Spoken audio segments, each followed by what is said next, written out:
السلام علیکم. امید لرم چې ښه به وئ او د ژوند په مزو کې به وئ. نن مازدیګر یم او ویل چې راشئ تاسو سره د خپل کلي ښکلاګانې او خوندور شاټونه شریک کړم. نو ما هم یو څو شاټه داسې واخیسته مزېدار ما ویل چې راشه ډېر زیات خوند به وکړي ځکه چې زموږ کلی ډېر زیات ښکلی دی. نو داسې یو څو شانتې ښکلي شاټونه مې واخیستل د خپل کلي نه مو چې دعا هم خپل کلی هم ایکسپلور کړو، خلکو ته یې وښایو. الحمدلله باجوړ ټول زه خو دا په هره ویډیو کې وایم چې باجوړ ډېر زیاته ښکلی دی. بیا زه داسې را روان شوم لاړ به شم پکې دوکان ته چکر به هم ورکړو، داسې ګرمي شانتې رانه څه شی به هم راوړو چې وویسکو.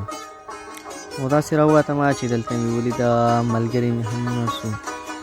بس په فیسبوک کې نن سوار سړي سوشل میډیا ډېره زیاته ګوري، دوی هم په فیسبوک کې کولې ناست وو، چا ټیک ټاک یې کتلې، کتې بیتې ماشومان هم پکې وو. دوی سره هم لږ کېناستم، لږې ګپې شپې مې ورسره ولګولې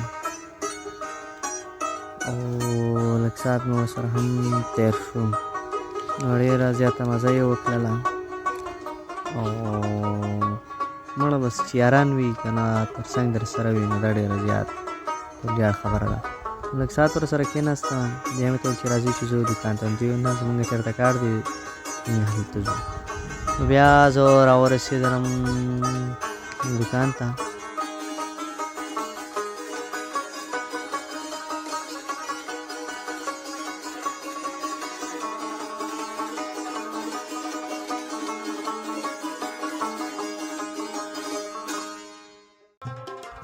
نو ما اوس ځان له یو لیمن بسکټ بلکې دوه مې سره واخیستو او یو مې سره ځان له سټینګ بوتل راواخیستو.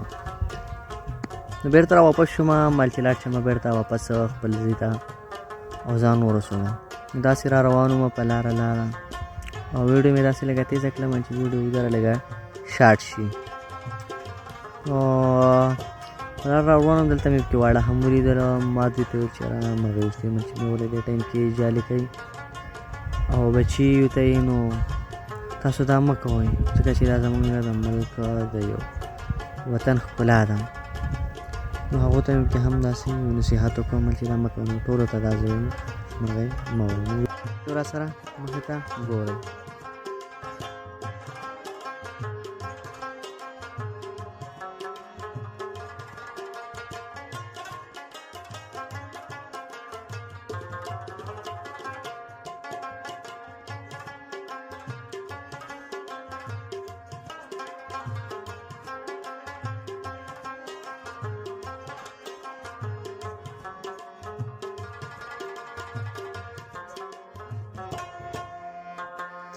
ما ځان له خپل سټینګ راسه و هغه مې ورسره اخیستې او داسې روان وم. ما ویل چې بېرته خپل ځایګۍ ته ورسېږم. لارو کې رانه وړو هم ډېره زاري راته وکړه، مل نه یې درکړو، دا پسې ما پسې ډېر مزل وکړو نه یې درکړو. نو هغوی ته مې هم ورنه کړو او داسې ترې را روان شوم. ورو ورو را روان یم خپل ځایګۍ ته. داسې تاسو سره هم د ویډیوز دي ښکلي ښکلي شاټونه شریک کوم. الحمدلله زمونږ کلی نه دی، چوټه کلام دی، ډېر زیات مزېدار دی. زه راورسېدم خپل سټاپ ته، سټینګ مې سره راورسوم. نو همداسې راشه دې سایډ نه هم یو شاټ والم، ډېر زیات ښکلی ځای دی، ډېر زیات خوند به وکړي.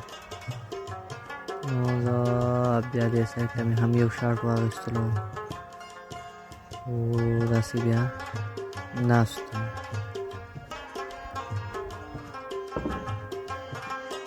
ډېر خوند یې وکړ. مازدیګر یم چې دوی ته هم د خپل کلی وښایم.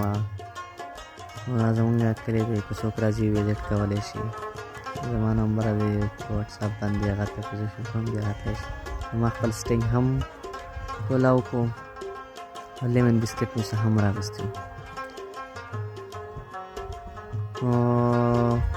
ویډیو خوښه شوي لایک کمنټس وکړئ چې څنګه وه، زیږه اخیسته وکړه او شیر هم